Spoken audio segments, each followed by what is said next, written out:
A warm welcome to our 8th Aquarian Salon, the 4th Salon of the second cycle. And this in Aquarius, we are now in the midst of Aquarius energies, and this is also the topic for today's program, being the Aquarian age. Our team for today is Frank Berger, a guitar teacher from Berlin, Germany. He will do the musical opening with a live guitar play. And he will also give short musical inputs and play again at the close of the salon. Then Risa Angeles from Central USA. She will moderate the conversation. Lauren Glass from California. She's opening Zoom and will show you the slides we have prepared. This time we selected only 4 slides to have more time for in-depth exchanges. Rosa Fernandez, living near New York City. She's taking care of you, the participants, when you want to speak or when you write via chat. My name is Ludger Phillips. I'm living in Switzerland, and I will speak about the paintings. Now, Frank, please start with your live guitar play. Since we are now in Aquarius and our program is called Aquarian Salon, and we worked out the fixed cross over the last year, we come to the conclusion of this cycle, and Aquarian energy is about group energy, groupal energy. So what I liked to express in the opening session I had before the program is we unfold in music group points which are symbolized by the frequencies of the choir, the bass, the tenor, the altos and soprano. And it is an interesting fact that these 4 can speak simultaneously without disturbing each other. In a conversation, this is not possible. It is just in music possible that all speak together at the same time and they come to a harmony. And the unfolding of this harmony is sometimes a little disturbed. Disturbed mostly in musical pieces by what we call chromatic energies. The chromatic energies, which means it's a colorful energy, but it disturbs the normal diatonic scale, the letter which we conceive as harmonic as such. And especially in romantic music, there's many occasions of these accidentals, of these chromatic accidents, let's call it like this. And this piece I will play exposes this energy very well. So even if in music it is possible that voices sound together, there might be also a little disturbance, like a discord, which has to be resolved in a certain way, which are called the counterpointic rules, the rules of counterpoint. So this piece exposes this a little bit, and I hope you have joy with it.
Thank you very much, dear Frank.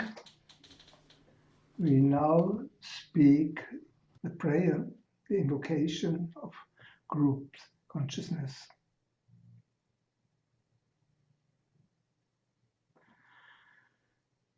Sahana Bhavatu, Sahanao Bhunaktu, Saha Viryam Karavavahe,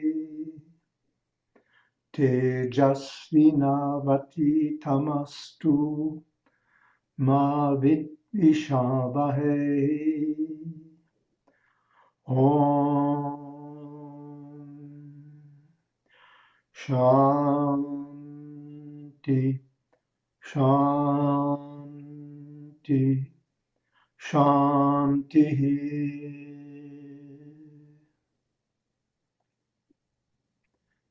May we be protected together.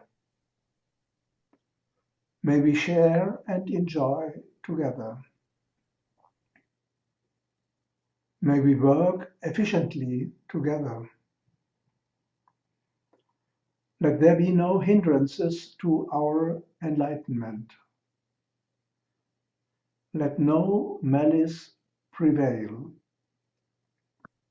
Let peace be in all the three planes.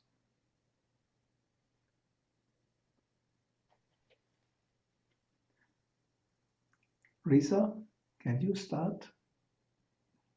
Thank you, Ludger. And Frank, your music is so beautiful, it calms the heart. You're a music teacher as well as a musician. Thank you for playing for us.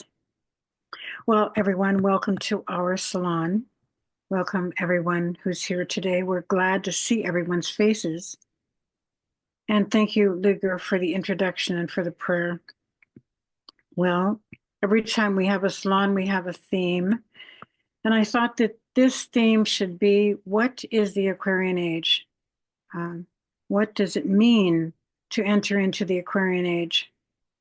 And I've been thinking about it, and I have a lot of questions, and I thought maybe my questions might be your questions. The first thing about Aquarius that I learned as a beginning astrologer a long time ago was that Aquarius is the sign of humanity, and the sign of humanity is freedom. And so through all these years of working with astrology, finally we enter more deeply into the Aquarian age. And I was wondering, what does the Aquarian age mean?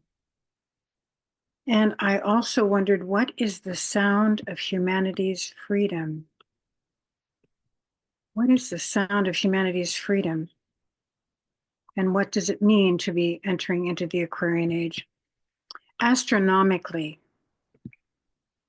it means that our sun is leaving the influence and atmosphere of Pisces.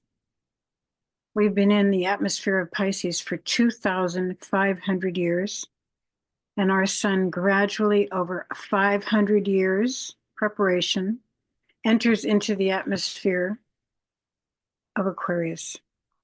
Everything changes. Everything changes from 2,500 years of learning how to have visions and how to pray, Pisces, about churches and religion. We are, as a humanity, entering into a new state of thinking, a new state of feeling. We have, since 1475, when the rays in the Big Dipper shifted and changed, we have had 500 years of preparing for the Aquarian age. So again, just if you can think, the sun shifts from the atmosphere and aura of Pisces to the atmosphere and aura of Aquarius. The rays from the Big Dipper change, and so do the planetary rulers. So that is a huge change. We are all here at this time in the middle of this change. And so again, as a new light came in, some of the starlight has been withdrawn so that new lights can come in. And all of this light influences humanity. And so something new and great also occurred in the sky, and that is that on November 19th, last year, 2024, the major planet of transformation, Pluto, it finally left Capricorn and entered also into Aquarius. So Pluto is the planet of complete change and transformation. So it was in Capricorn for many, many years, 15 years in the sign of Capricorn. But then on November 19th last year, it entered into the sign of Aquarius, and everything has been changing since then. Pluto brings what has been in the darkness into the light. And Pluto will be in the air sign of Aquarius for the next 20 years. Now note that Pisces is a water sign of devotion, again, of religion, of visions, of hope, wishes, dreams. But Aquarius is an air sign.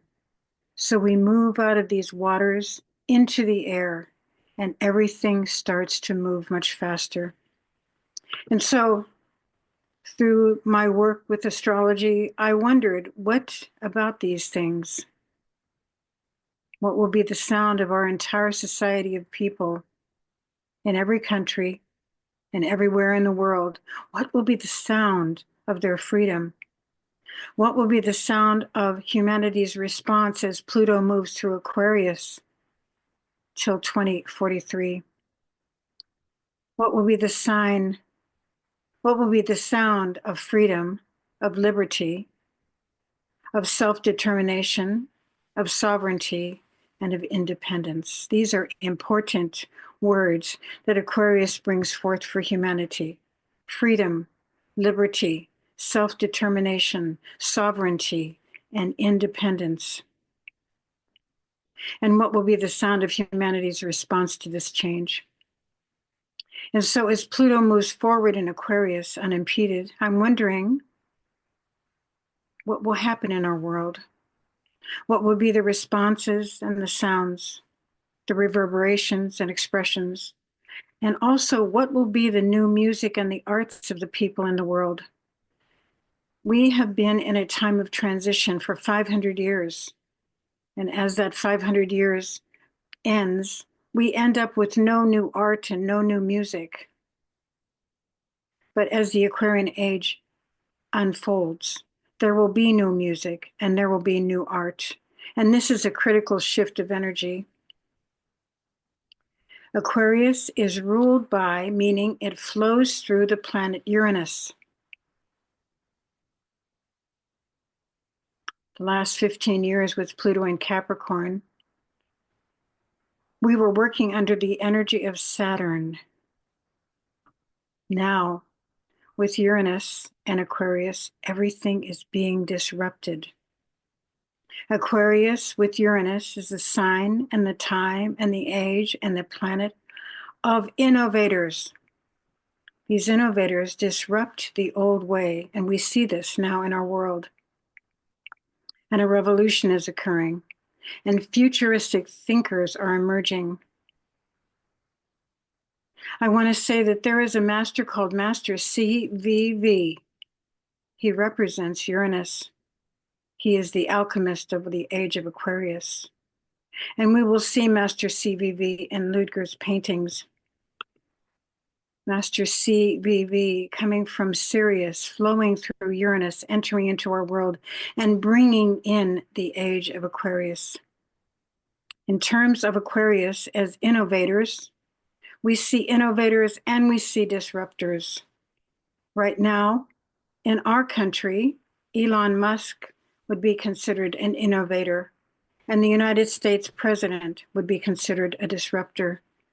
And in earlier times, Tesla was an innovator. And so again, what will be the sounds we hear in our new world? The new narratives, the new friendships, the new trends. What will be the new order of things? How will our sense of freedom evolve, grow, progress, advance? And how will we display this freedom in our daily life? I've been wondering about these things and looking at my life and the life of humanity. Maybe we will find that we have a sense and a longing for vision, for community. Maybe we have things inside of ourselves that are impossible to describe, but we're seeking them. I want to speak about the keynotes of Aquarius because they're so beautiful. Aquarius is the light that shines on earth and across the seas. It's the light that shines within the dark. Aquarius's light cleanses with its healing rays that which must be purified until the dark is gone. And Aquarius is the waters of life poured forth for thirsty humanity. The young ones feel and sense these electrical waters. And the tool and the language of Aquarius is astrology, and the young ones know this too. During the month of Aquarius, disciples read the book called The Labors of Hercules. Humanity itself is Hercules. I want to say a few more things.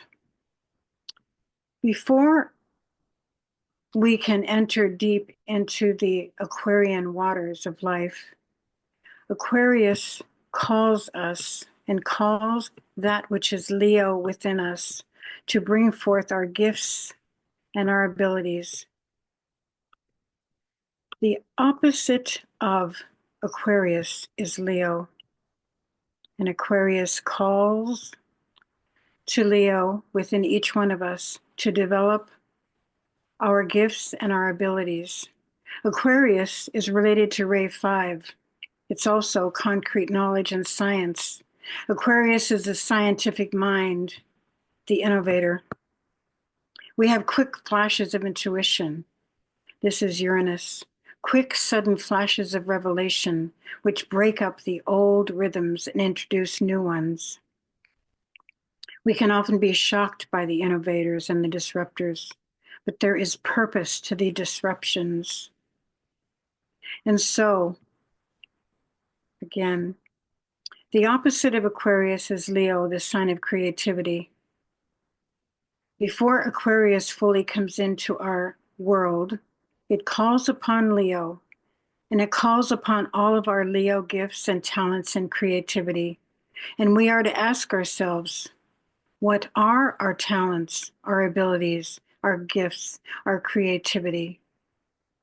And why we do this is because Aquarius says to us, with our gifts, talents, and creativity, we are to create the new culture and civilization of the new Aquarian era.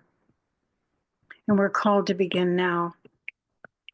We must ask ourselves and to inquire within, what are my talents? What are my gifts?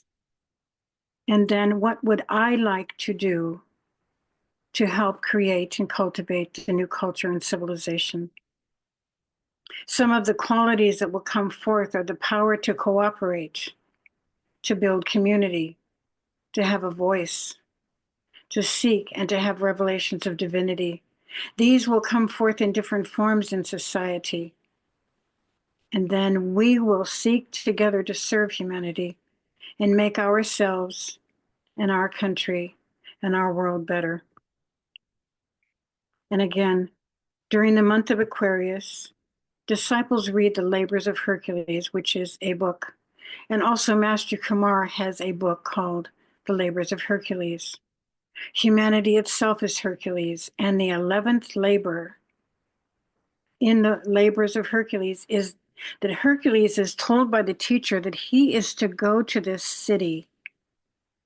This city is filled with dung, it's filled with darkness, and the people are dying. And he is to go to this city, and he is to figure out a way to clean up this city because the people are ill. And so Hercules has to go to this city, find a way to cleanse and purify the city so that the darkness that has been allowed in this city to be cleansed and purified. He is to cleanse the Augean stables. In our present day, there is a United States president who is doing this in the country called the United States. He is trying to cleanse and clean up the stables, auditing everything, cleaning out the government, the stables of the government, until the darkness is gone, and purifying the country and the government so that the people can live again. Lauren is going to put a link in the chat about these two books, so we can both together, all of us, read as the new group of world servers, the 11th labor of Hercules. And again, there are two readings. One is from Alice Bailey and the other is from Master Kumar. So remember, what is Aquarius? It is the light that shines across the seas. It cleanses with its purifying rays until the darkness is gone.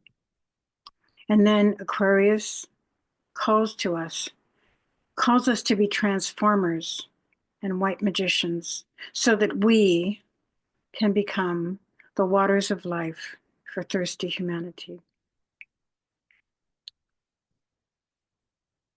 Well, that is all I have to say about Aquarius today. That's all I have to say. And let us now think we will turn to Lueger's paintings. And before we do that, of course, Frank will play his beautiful music, but Lueger's paintings. And Lueger says, the images originate from an idea. The idea leads to different stages of expression. And the original is the idea, and the original cannot be sold or bought.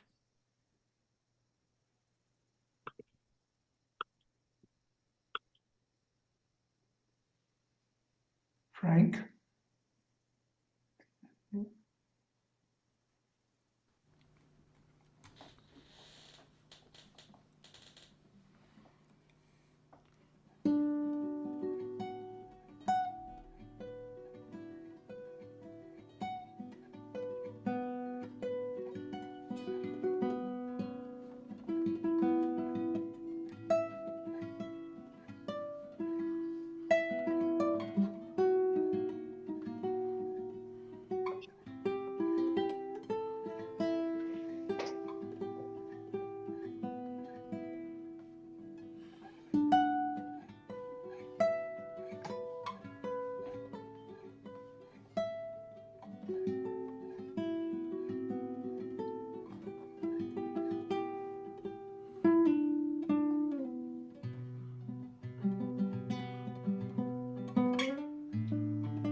Thank you very much, Frank, for the musical input.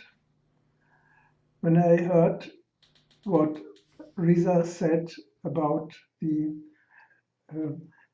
Aquarian age and what are the qualities of the Aquarian age, I thought that I need to explain a bit of the background of this painting, going back in time.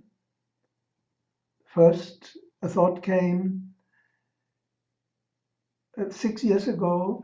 I was for a group meeting at Mount Shasta in California. And before we were on a journey to Yosemite Park, Sequoia Park, and I was very much impressed by seeing that the sequoias, the great trees, grow very slowly, and the seeds only sprout when they've gone through fire.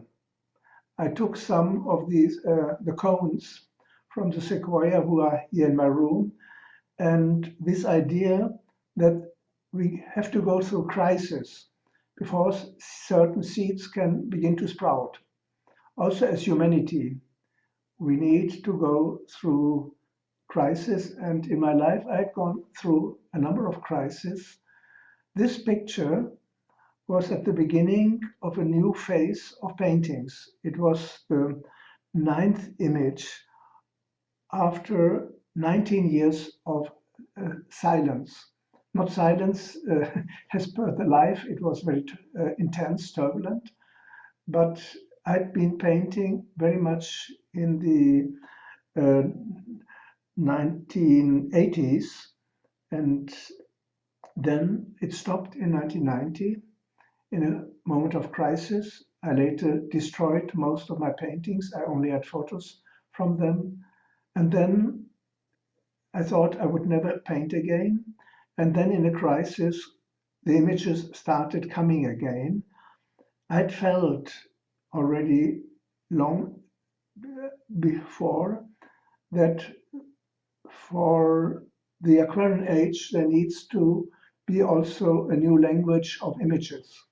There need to be a new kind of images.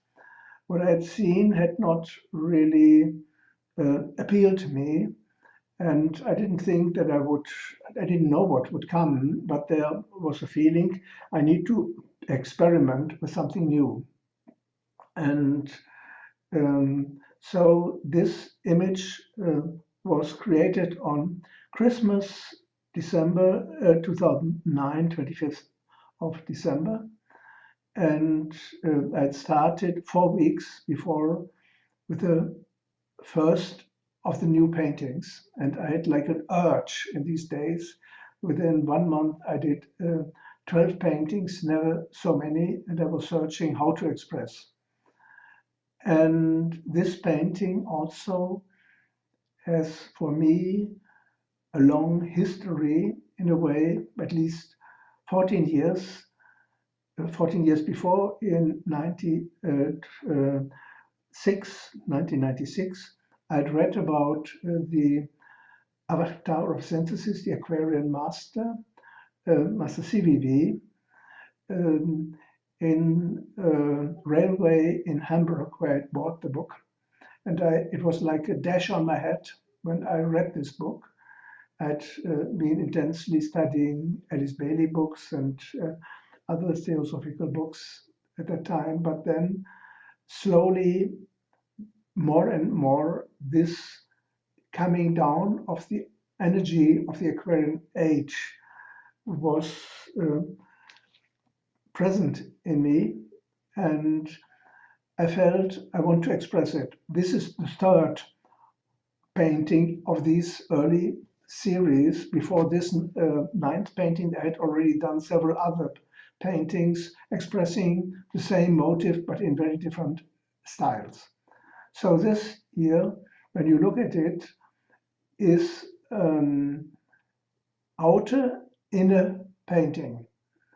You see certain things which are visualized in a style as if it is from the outer, but it is inward, and the image grows inside, and then it comes down into some expression, and I had been experimenting there that I wanted to use the computer, which I hadn't done with the earlier paintings, but also with the physical. And so when you look at this painting, you see a pathway of light. At the very top, there's a star, and this star stands for Sirius. Sirius is, in the wisdom teachings, the seat of the love wisdom, the second ray coming down, also the teaching principle.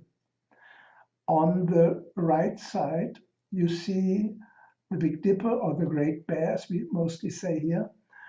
And on the left side, you see Pleiades. The Great Bear is representing the first ray of will, the Pleiades, the third ray of intelligent activity, and love wisdom is there in the center, or this the energy of the teacher. And a very special energy had come down to our planet, to our system, solar system, and has been brought by way of a comet. The energy descended. It is a long story behind. You find it described in a book on the Aquarian Master by Master Kuma.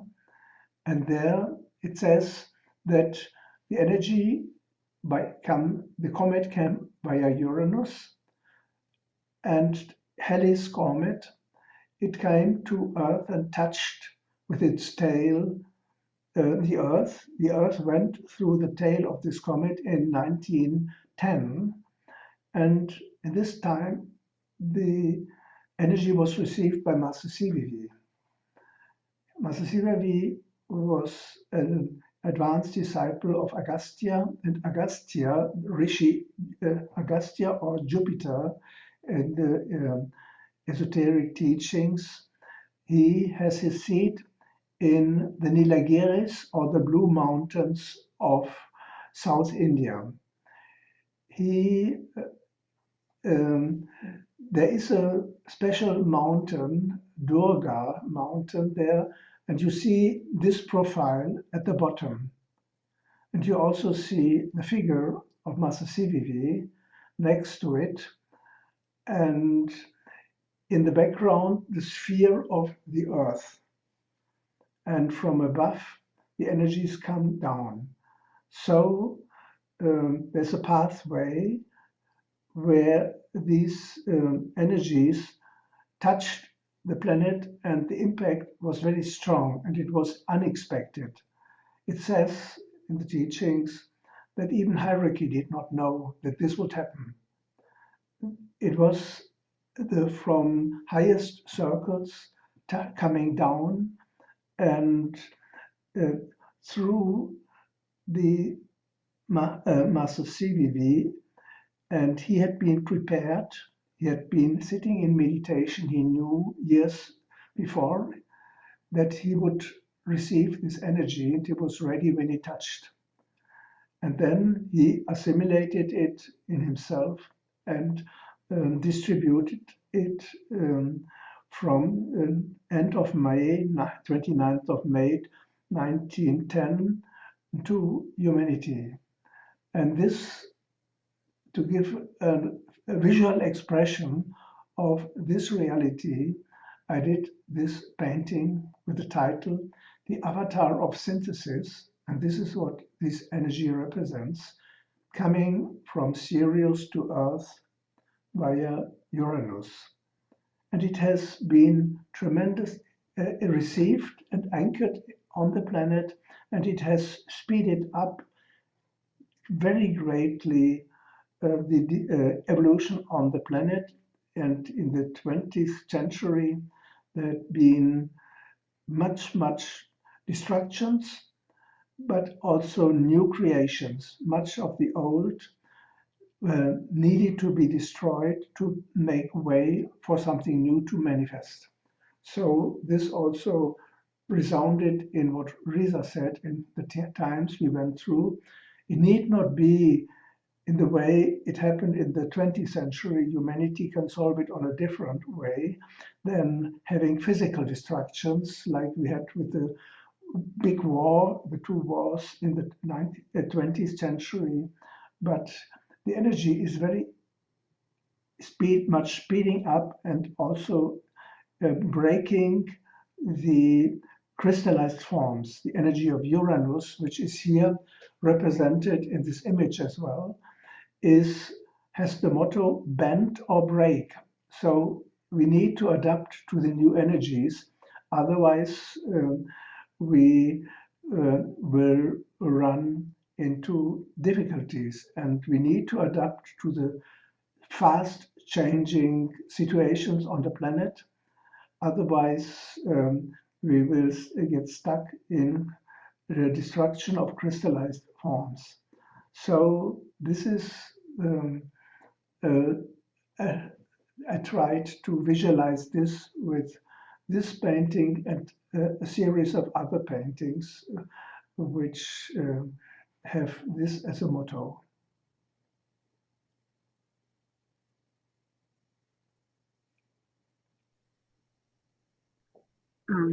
I would like to invite everyone to respond to this painting and all of Ludger's paintings. What do you see? And do you have any questions? Because, you know, for some people, this is new information, the avatar of synthesis. And when the Christ comes, the Christ will be coming with the avatar of synthesis. And well, perhaps there are people who have questions or people who would like to say what they see in the painting, or if there are any responses, praise for the painting, anything you would like to say about what you see in the painting. In an Aquarian salon, we all have a voice and we all share.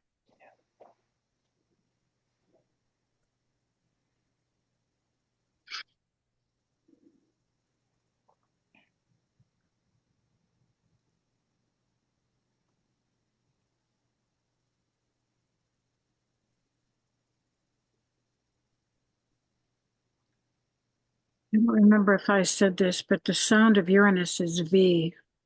The sound of Uranus is V. Everything has a sound. And so Namaskaram's master C, V, V. We say it in the morning and in the evening. Lolly, you want to say something?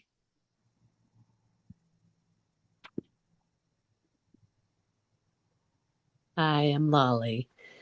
I'm so grateful to be here today and hear the ancient teachings and what Risa and Ludger both shared is really helpful for my body, mind, and spirit. I'm dealing with some health things right now, and many people outside want to talk about all the I don't know how they perceive things, and so it's really beautiful today to be here and to be present and listening to the transformation that's occurring and the new world that's coming.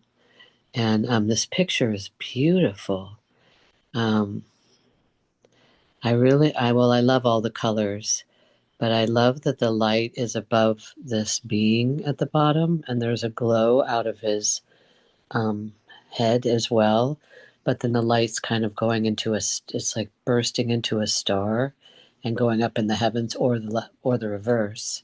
There's like a little mini moon up there, and the light's coming down or through the sun. I see another planet there. I'm not sure what that is because I'm not that skilled in astrology, and then it's coming down, like this whole enlightenment is happening.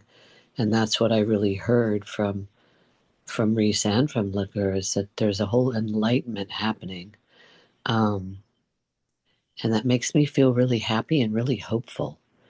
And I stay pretty discerning and quiet and with who I interact right now because of my health issues, but also because of there's so much shift going on in the world. So it feels like such a beautiful gift to be able to be with you all today and to have everyone focused on transformative of what's happening, and the future possibilities. And I don't feels very graceful. Excuse me. And so I'm very thankful. So that's all. Thank you, Lolly. I want to say what we see that top at the top, that's Sirius, and it's the source of love, wisdom, as Luger said. It's where the Masonic teachings come from. It's the White Brotherhood. Our hierarchy is directed by that star Sirius, and love and wisdom comes from there. And also the Christ, he's the great archangel, and he came from there, and he anchored the love from Sirius on the planet. So this painting actually shows this love precipitating down and flowing through Uranus. Oh. Uranus is ray 7, and ray 7 says, I'm going to anchor this love wisdom into the world for the new Aquarian age. And so that's the precipitation we see. Love and wisdom flowing down through Sirius ray 7, which brings forth the new archetypes and the new rhythms and the new Aquarian age. And it flows through Master CVV, the avatar of synthesis. And when the Christ comes again, he will be coming with the avatar of synthesis. So this is the profound painting. Thank you. Thank you for that explanation. That's really helpful. You know, in my classes, I say, go outside in the nighttime and find all these stars. Find Orion, find Sirius, find the Big Dipper, the Pleiades, and say, hi there. I know who you are. You are the star of love, wisdom, Sirius, and I want to make your acquaintance. This is my name, and I love you. And when we do that, there is a response.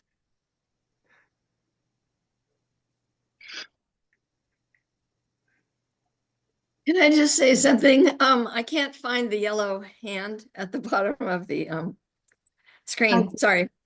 Anyway.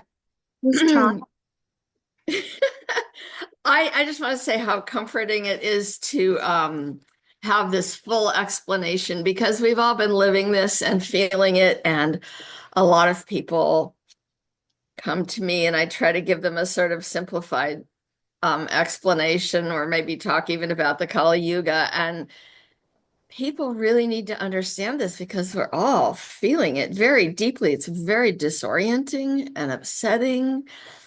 So they need to understand the purpose. But I really appreciate the painting because aside from being beautiful, it really encapsulates what we need to understand. Thanks, Carolyn.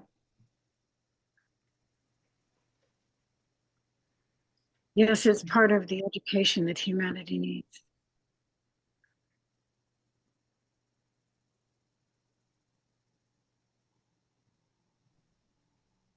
Would others like to?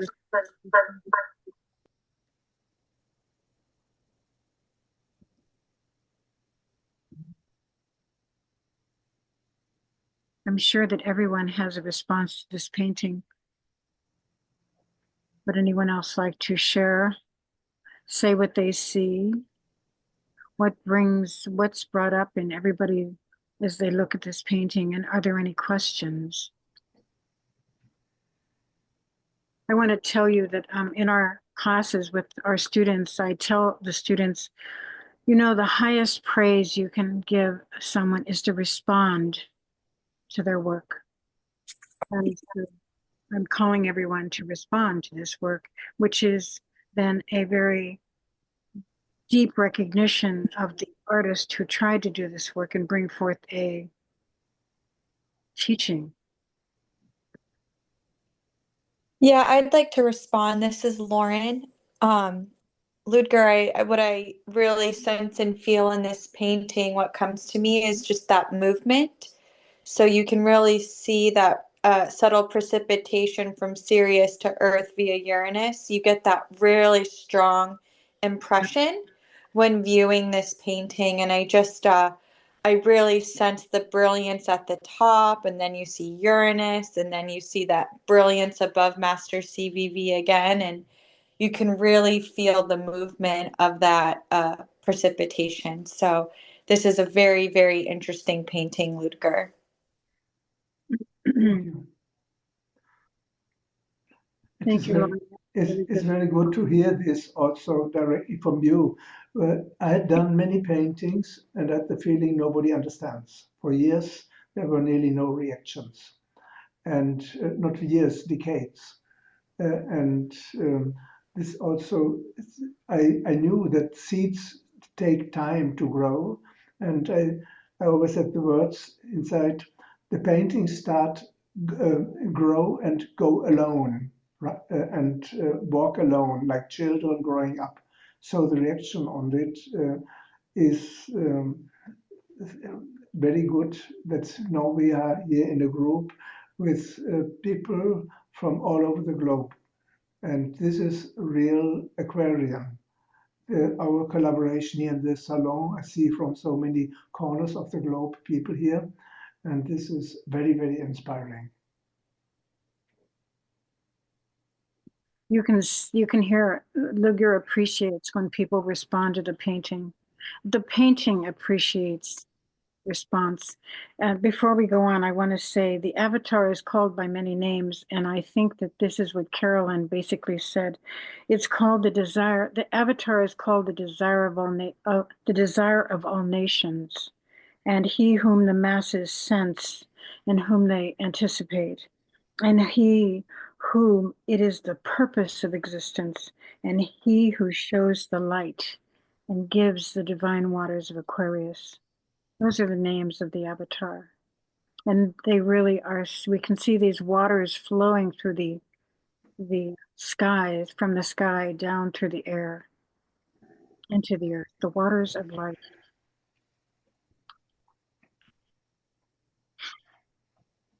I wanted to share that the first time I saw this painting, I had read about the Pleiades and Sirius and about Master CVV. But when I saw this picture, it just created such a clear image of everything kind of put together and sort of like a unifying force. Like, you see the cosmos and the earth, and also the ashram where Master CVV comes from. And to me, it put everything in such a unity and perspective that it was really almost like reading 10 books in one image right there. So for me, it was very powerful, and I appreciate, and the colors are beautiful. So thank you.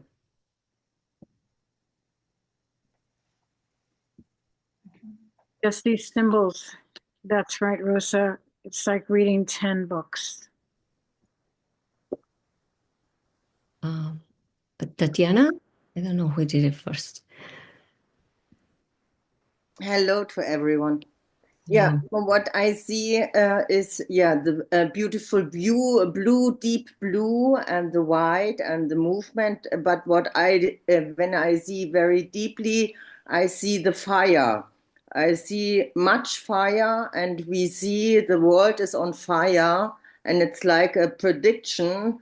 What in the picture? What's going on now? Because without fire, the transformation doesn't happen, and it's very painful. We go to a very painful time. We see it all around the globe, in us, around us, and on the globe. And yes, and to stay calm, to stay centered in those times. Everything is shaking, and for me, this pictures speaks to me that on the one hand, the light is coming down. On the other hand, there will be a lot of breaking of old patterns, and also painful. So it's both. It's the fire. I see the fire. Thank you very much, Ludger. Thank you.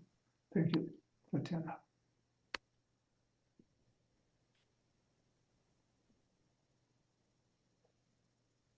Basia? Hi. Hi, everybody. What I would like to ask you, Ludka, because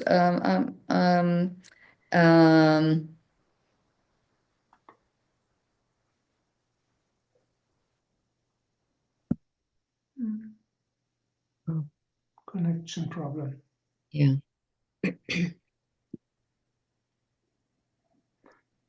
Masha, you muted yourself.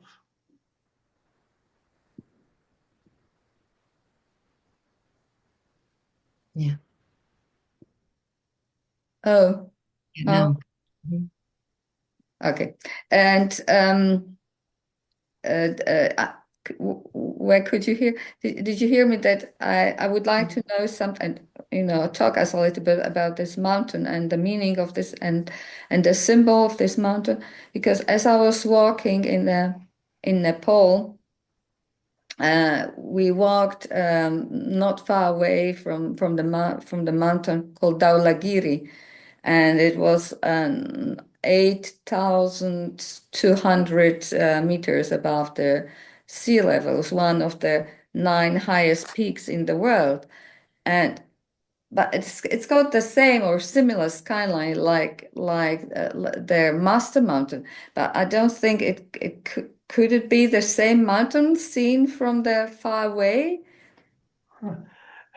This is probably coincidence. Because you said south of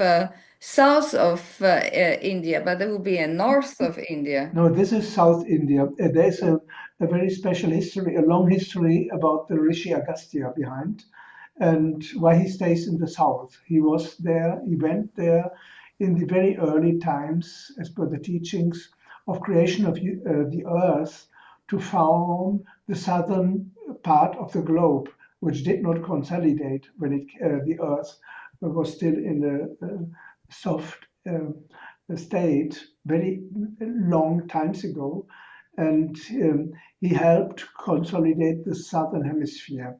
You cannot imagine what this work was. He says that he is more than the energy of all the other masters taken together.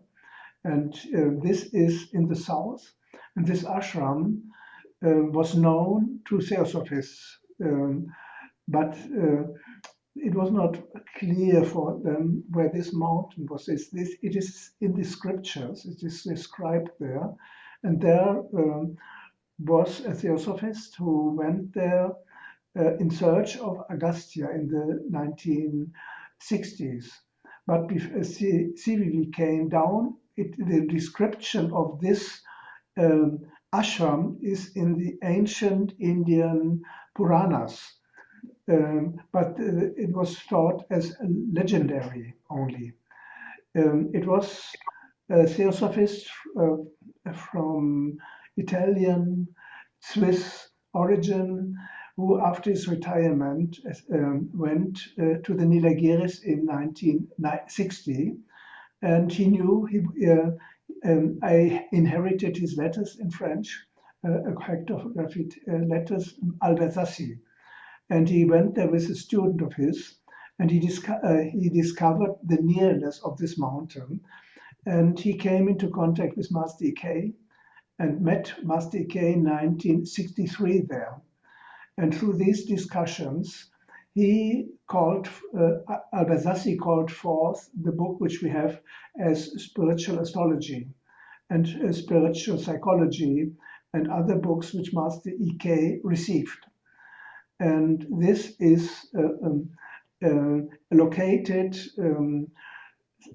near Uti, not far away from Uti, Uttakamund, but more to the south.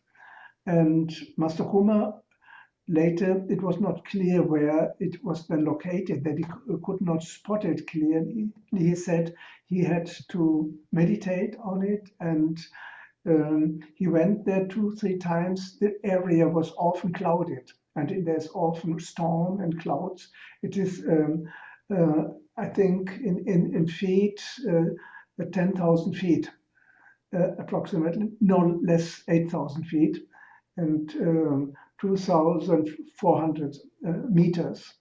And in this area, it was spotted by Master Kuma again in the beginning of the 90s. And later, the World Cheetah Trust got the possibility to build their retreat center with the view like you have now here in the picture. So I've been there several times to be in this presence.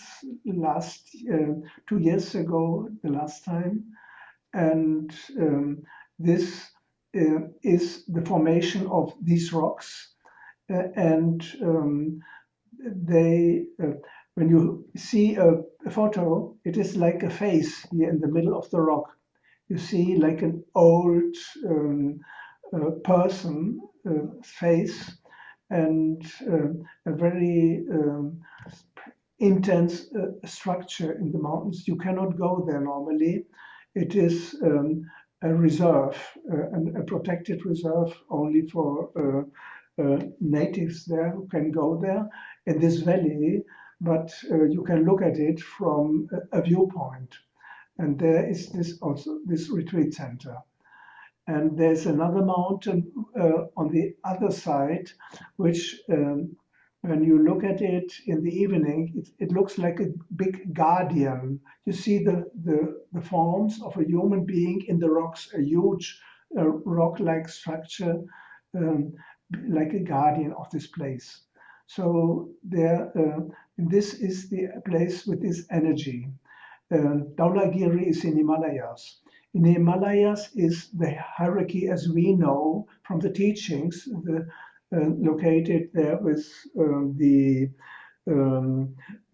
seed Vaisak Valley and centered mainly in the Himalayas.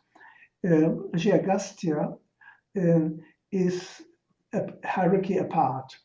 He is the oldest of hierarchy, as it said, and he stays always in the south. So this is the background of this mountain here. Mm-hmm. Thank you.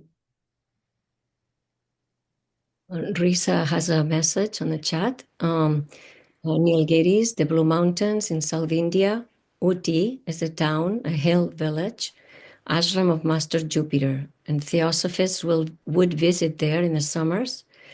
And the Nilgiri Mountains, also known as Blue Mountains, are a range in South India that are part of the Western Ghats. Yes. And the name comes from the blue haze that surrounds the mountains and also the blue flowers that bloom there. Yeah. Thank you. Ludger, this is Tracy. I have just a quick question for you. You mentioned an Italian psychiatrist. Albert Sassi. Yes, you can look in my blog at Goodwill, CH, Good-Will, CH, and search Albert Sassi.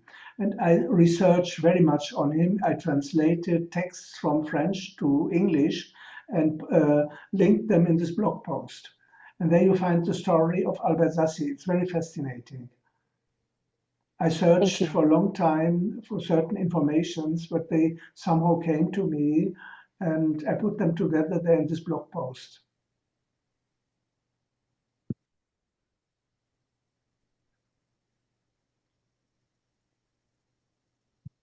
Could you put his name? Yes. Thank you.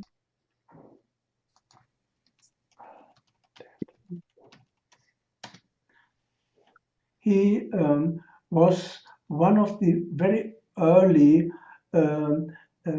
airplane pioneers. He was training he was an airplane pilot in the First World War already. He trained later he was the first one teaching American military who came there to fly.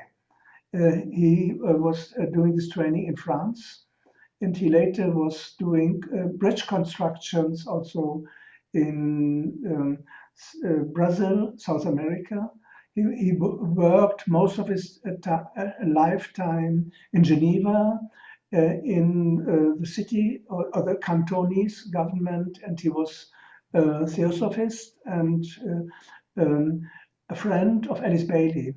He did not join the Alice Bailey movement, but he stayed a theosophist but he translated esoteric astrology into French.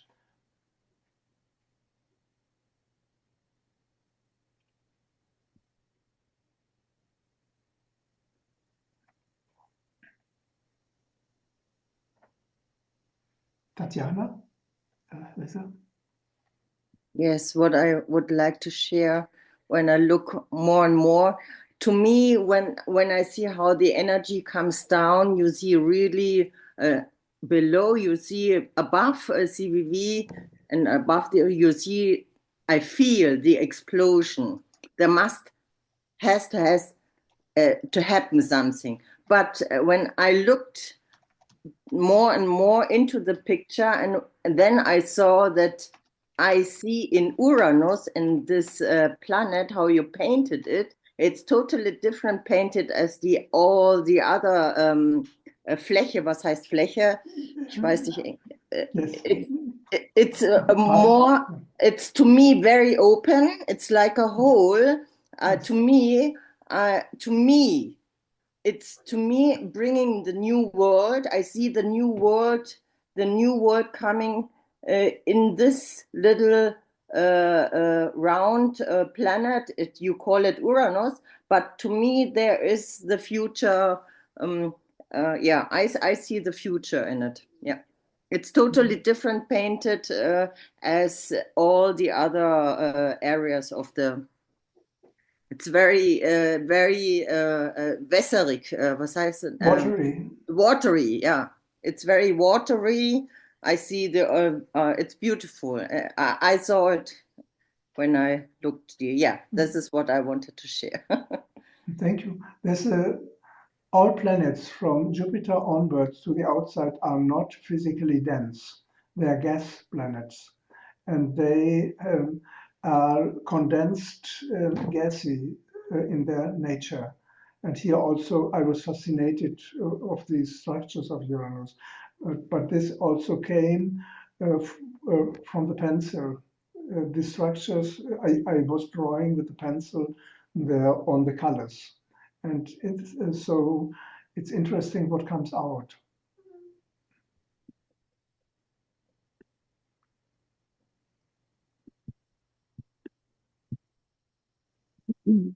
Yes, it's good for us to gaze at these paintings because, as Tatiana just expressed, something begins to appear.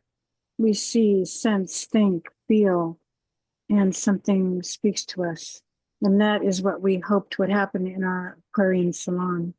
The people would gaze at the paintings, and then the paintings would speak to us.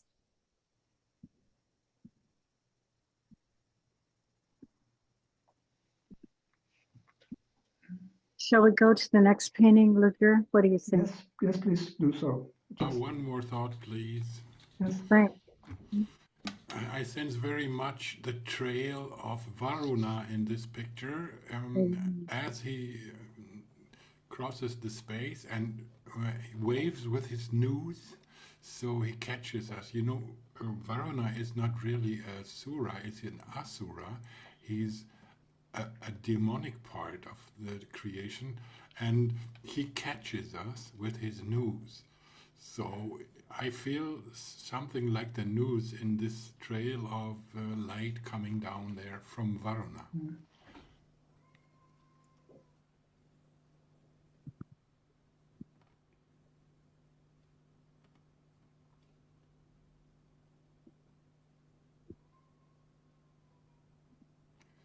It's very deep silence.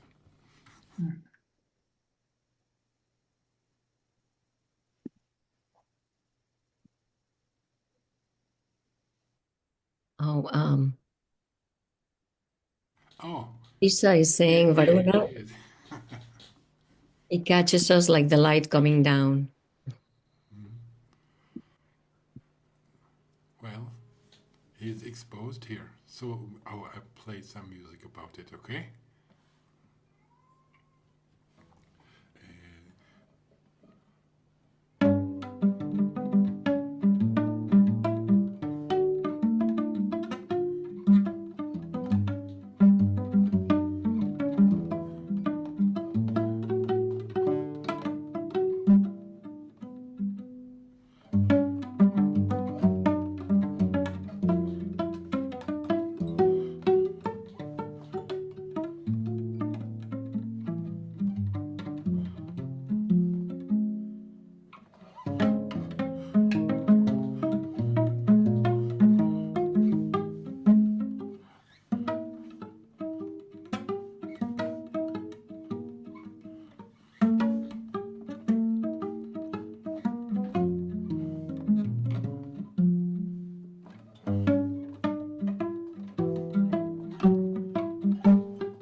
Thank you, Frank. Very nice. We have said it needs new thoughts, new also concepts, and this picture is quite complex. And it has, I will use certain very old concepts, but in a new playful way in this painting. It says Varaha and Varuna. I suppose that most of you might not be familiar with these terms, Varaha and Varuna. So it needs a little introduction, and also this painting took a longer time for me where I meditated on the symbolism of Capricorn, but I did not get the image which wanted to come down. And I had just the feeling of a complex symbolism, but slowly the impulse to bring it down continued, and then it slowly manifested. And it's also not so easy to be understood. You see in the middle the earth being lifted up. It stands for lifting up the earth to the kings of beauty. You see an ocean, the waters of space, in a denser form, below a darker form, and the same above in the sky. And you see a figure of Varaha in the teachings, in the Puranic teachings. It says that Lord Vishnu incarnated as the white boar to lift up the earth from the netherworlds into existence, physical existence. And it is from the bringing it up from the depth into manifestation. And Varaha is particularly worshipped in Capricorn, a sign of matter. In this month of Capricorn, it is called the dawn of the year, and also the dawn of great time cycles, which are called, it corresponds to great time cycles called manvantaras, one cycle of creation. And here there's a reality of a great process depicted, and the space above is more transparent, more shining. The space below is more dense. And there is the earth surrounded by a huge flower. It is a process of unfoldment. It is the potential of the earth is developing. And are the others also not able to see the painting? I do. You see, then it's an individual problem. So here you see in the background the sun, the rising sun, and in the foreground the earth unfolding. And behind this in this great sunrise, from beyond the sun, a dragon moves through space. The dragon is a symbol of energies. It is the energies of the space waters, also what we have in us as the Kundalini energy, it says that the energy is also in space and in us, in our spine, and that it is essentially the same there. And this energy, here the dragon, on this dragon, a young boy said to have the age of 4 years, symbolically. He has in his hand a trident, which looks like the sign of Uranus. And he is moving this trident through space, creating waves in space. And these are depicted in the sign of Aquarius as the waves of Aquarius. And Varuna, in one way, is depicting Neptune, in another way is depicting Uranus and the energy of the Aquarian age. The dragon is a white dragon. It is the vehicle or the mount of Varuna. You can say it's a Hindu god, but you can also say that it is an energy. It is an archetypal energy. And this dragon on which he is riding is called in the Vedic scriptures Makara. Makara is a word for Capricorn. It is described as an animal half having the head of a goat and the back of a crocodile, the tail of a fish, and Makara is depicted as a crocodile and said to have a very strong grip. It is the grip which holds us in matter unless we do not rule it, and then he releases us from the grip of matter. This is also in this symbolism of Varuna riding on Makara, on the white dragon, and moving here through all the colors of the rainbow, or the beauty of the morning sun, the dawn of a new phase of creation. So much in short, maybe more questions might come.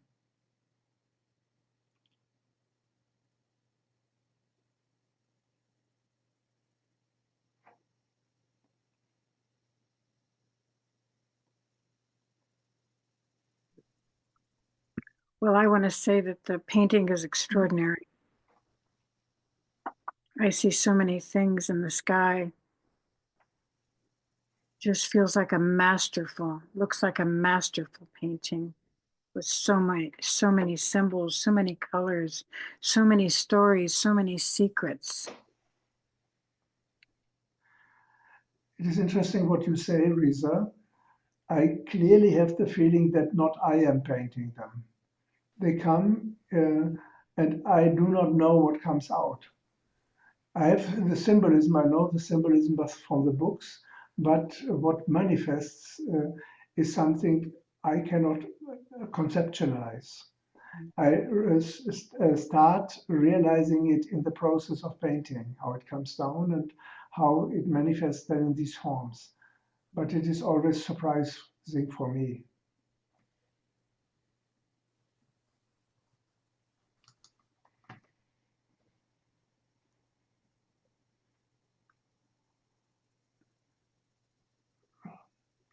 Rosa, Andres. Okay. What I see in this picture is for the front down there, there's like a way, a man, a person who walks from downside to inside the lotus into the earth, like up the way.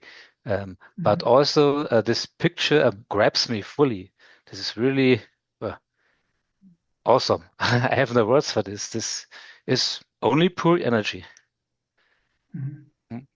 but the way you lift up the person and the earth and all the beings I see in there, and a lot of more, but I don't found the words. Wonderful. Thank you.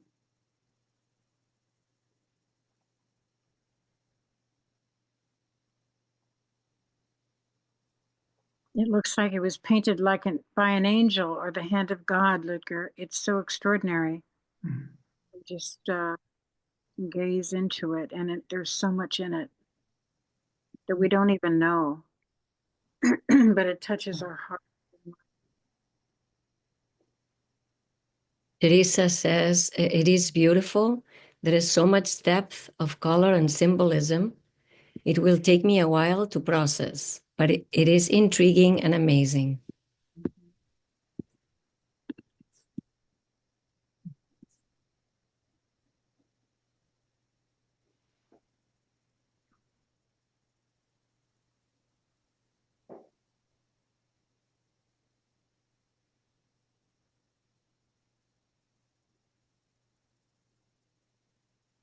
We have 2 more paintings to look at, and I know that sometimes people will be concerned about time.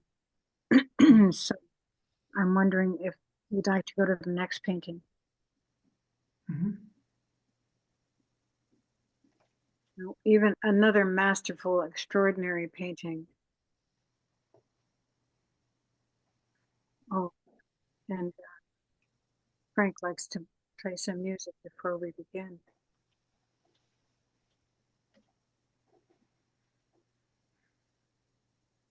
Just one word concerning the other picture. It's unpredictable what Varuna does. Unpredictable what Varuna does. Yes, the traces he cuts into space. This light is absolutely unpredictable. Isn't he Uranus? The same energy as Uranus, unpredictable. Yes, sure. Yes. That's what I said. Uranus is one aspect from Varuna energy. Varuna goes through a Capricorn, Aquarius, and Pisces. The qualities of the 3 signs are part of the symbolism. And you can see this aspect as never before, which is described in Uranus, but it belongs to the one aspect of Varuna. Interesting. Thank you.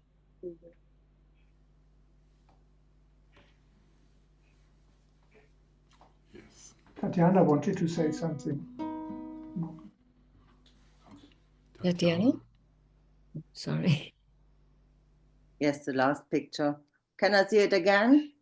The last one? I need to see it, yes.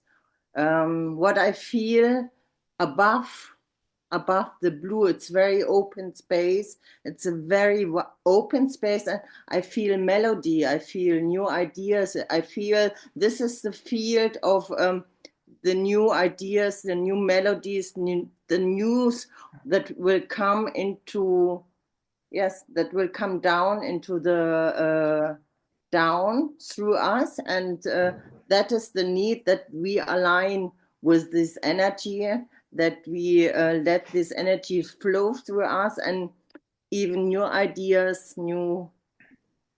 we don't know, but there's plenty. This is what I feel. It's beautiful. Thank you, Ludger. Oh, thank you for pointing out this.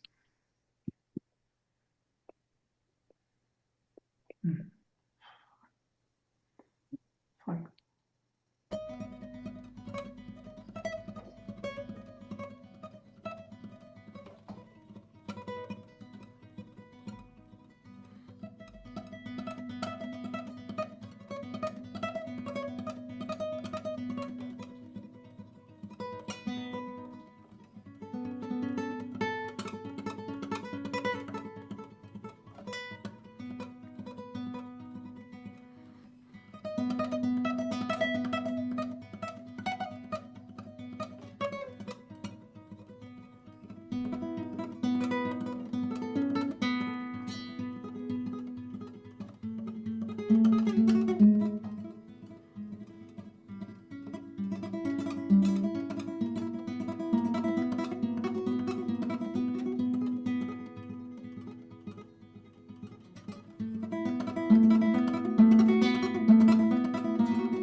Thank you.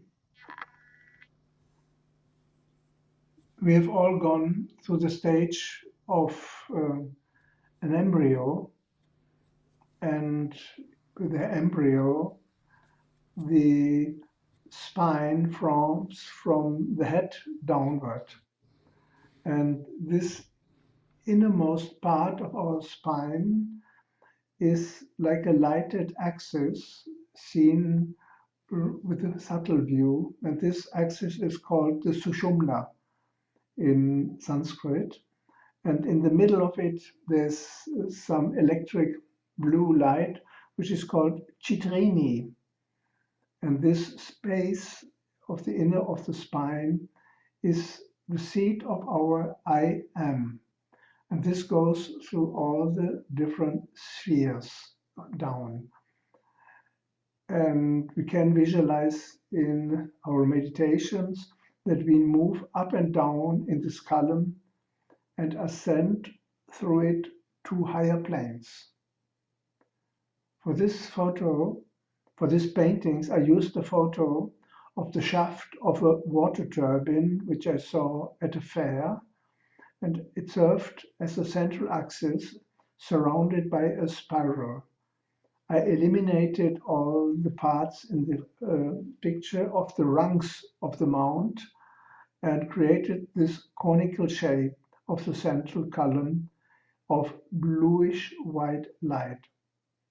The Sushumna column is surrounded by a yellow and a golden yellow line representing the subtle energy lines of Ida and Pingala nadis. And the spiral indicates the spiralic movement of the ascending energy of Kundalini, of the evolution. Lotuses in different colors show the energy centers along the central axis. These energies are different qualities of subtle light. They are surrounded by oval forms symbolizing the various planes of existence and awareness. The half circle at the very top, surrounded by radiant light, indicates the entrance from where the unlimited consciousness descends into the vertical column as an individual spark of light, the I am. You see it as the star-like jewel in the lotus of the head center. When it descends, it enters like into a vessel and the body and the denser spheres of the body. And this spiralic movement forms like a vessel into which the central axis descends up to the violet of the seventh ray of here, the base center. And so you can, contemplating on the image, move up and down through your vertebral column, through the different planes.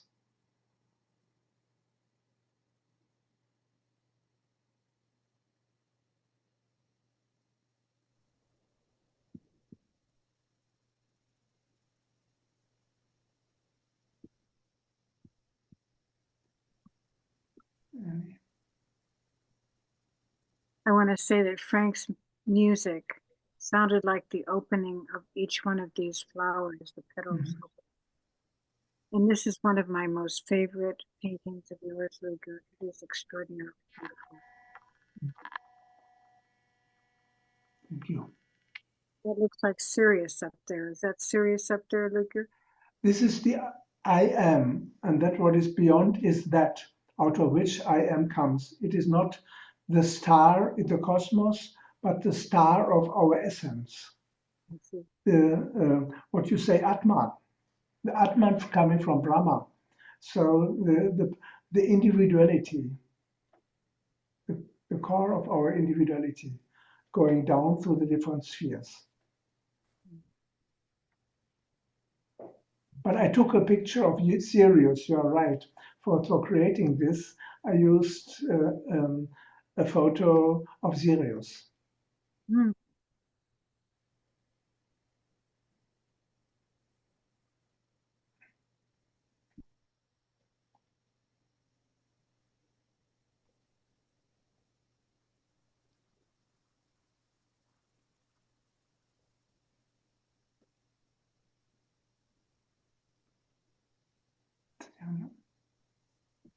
I have a question to you, Ludger, because we talked also about the Chintamani center in us. Yes. And is this the Chintamani center in us? Also, you can say so, but Chintamani is probably corresponding to it. Just to explain to the group what is Chintamani, or Chintamani, the accent. and Chintanami. It says that in Shambhala, Sanat Kumara has a jewel which is of supracosmic origin. And this jewel is mainly with him and sometimes given to hierarchy. So it goes from Shambhala to Sravasti, the seat of hierarchy in what we now know as Tibet. And this jewel is corresponding to the jewel in the lotus and in our innermost core of the head center. And we can visualize it at the very top of our head, or even beyond our head. And this you can see also as Chintamani, what is on the globe, this jewel. It says that Sanat Kumara is wearing it on his forehead, and symbolically speaking, and we have it as our core. And this is then the jewel in the lotus, Om Mani Padme Hum, as the Tibetan mantra says. Oh, jewel in the lotus, they translate it, but it is just from the background of Om, then the jewel comes forth, the Mani Padme, and it then concludes with the sound Hum. Tracy, you can. Thank you, Rosa. Thank you, Ludger. That was interesting. I'm glad you asked that question, Tatiana. I was just going to say, I can really see the spiralic movement in this painting, spiraling up the Sushumna. And I get a real sense of joy in this picture, in this painting, I'm sorry. It just feels very uplifting. Beautiful colors, the arrangement. Yes. It's beautiful, Ludger. Thank you. In creating this painting, and also with others, there comes a very great wave of joy, sometimes like ecstasy. It's very silent, not out, but in intesis, not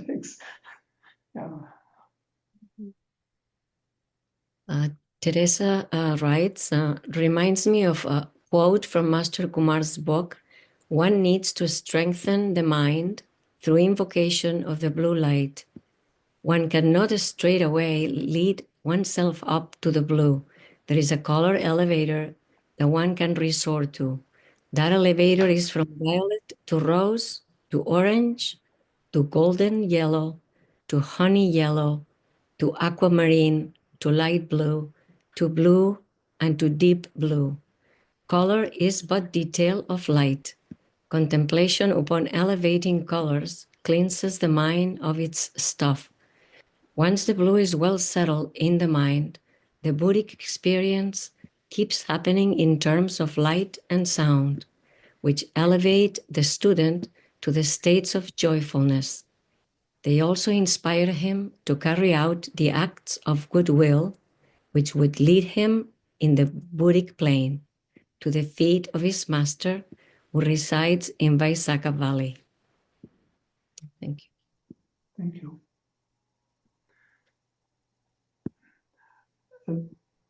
Since we are already 7 minutes beyond time, I would propose to use the next painting in another Aquarian Salon, and we can have more and more ideas. It was very beautiful that we exchanged in depth and for a longer time, and we need not have quantity but quality of the discussion.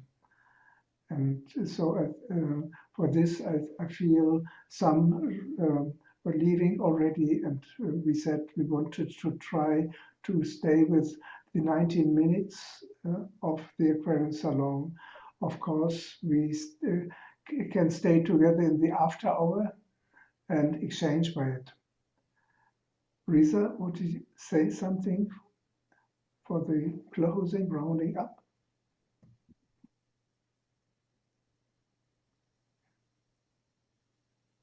Let us say the mantra, calling humanity to join us, everyone in the Buddhic plane and humanity.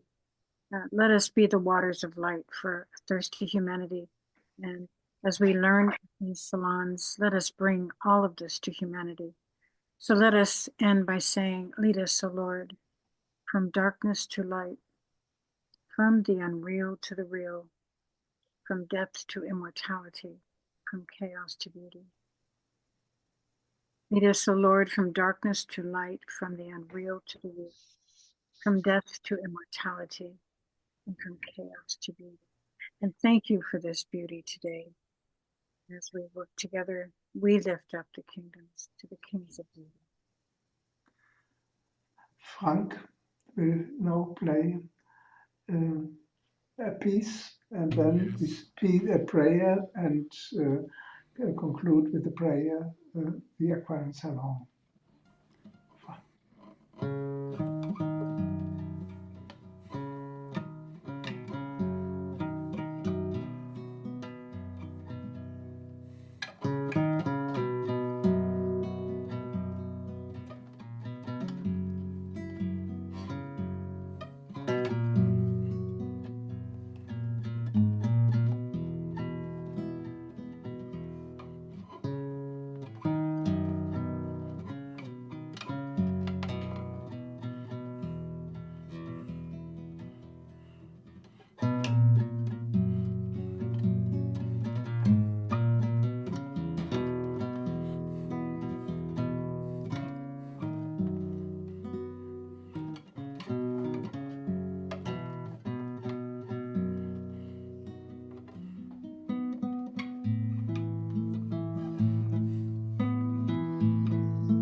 Thank you.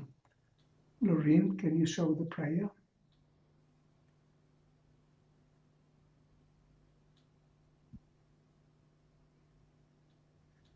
We bow down to the wisdom of the East.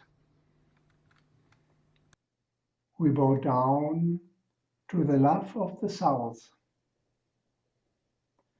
We bow down to the strength of the West. We bow down to the will of the North. We bow down to the headlight Chintamani above. We bow down to the great guardian dog below. We bow down to the Lord of I Am, the center. May we be raised. May we be raised. May we be raised to the kings of beauty.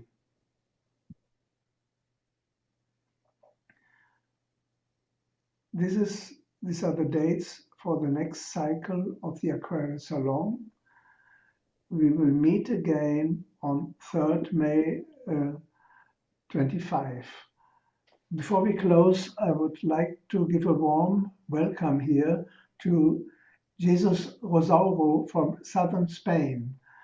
In the after hour, we will show a video he recorded today from the rooms of the Galeria de Synthesis, the Gallery of Synthesis he created and I brought all my physical paintings, which I had in last May, to Spain, to southern Spain, and a beautiful room had been created there on a farm as a gallery of synthesis in the physical. And also the virtual paintings are available there, but it is not yet public. But I saw that the gallery is now nearly ready.